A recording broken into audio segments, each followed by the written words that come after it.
காலையில் ஏஞ்சது ப்ரஷ் பண்ணிவிட்டு வேலையாக பார்த்தீங்கன்னா நம்ம வந்துட்டு வெண்பூசணி அதுக்கப்புறம் நெல்லிக்காய் போட்டு ஜூஸ் வந்து அரைச்சி அதில் பேக் பண்ணிட்டேன்.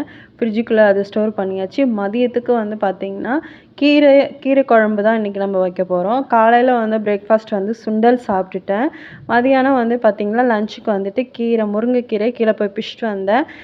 அதுக்கப்புறம் நான் குக் பண்ணி எல்லாம் முடிச்சுட்டு ரொம்ப டயர்ட் ஆகிடுச்சு. அதனால் ஒரு வாழைப்பழம் சாப்பிட்டேன். அதுக்கப்புறமா ஹஸ்பண்ட் வந்ததுக்கப்புறமா நானும் ஹஸ்பண்டும் சேர்ந்து 2 பேருமே வந்துட்டு சாப்பிட்டு முடிச்சிட்டோம். ரொம்பவே சூப்பராக இருந்துச்சு. எங்கள் ஹஸ்பண்டுக்கு ரொம்ப பிடிக்கும்னு சொல்லிட்டு உருளைக்கிழங்கு சிப்ஸ் செய்யலான்னு சொல்லிட்டு செஞ்சேன். அது ரொம்ப எண்ணெய் பிடிக்குதுன்னு சொல்லிட்டு கொஞ்சமாக செஞ்சுட்டு அதை எடுத்துட்டேன். அதுக்கப்புறம் முட்டை ஆம்லேட்டும் போட்டிருந்தேன். அதுக்கப்புறம் நாங்கள் 2 பேருமே வந்துட்டு நல்லா வந்துட்டு மினிமலான ஒரு சாப்பாடு ரொம்ப சூப்பராகவே இருந்துச்சு. ரொம்ப ஹெல்த்தியான சாப்பாடு.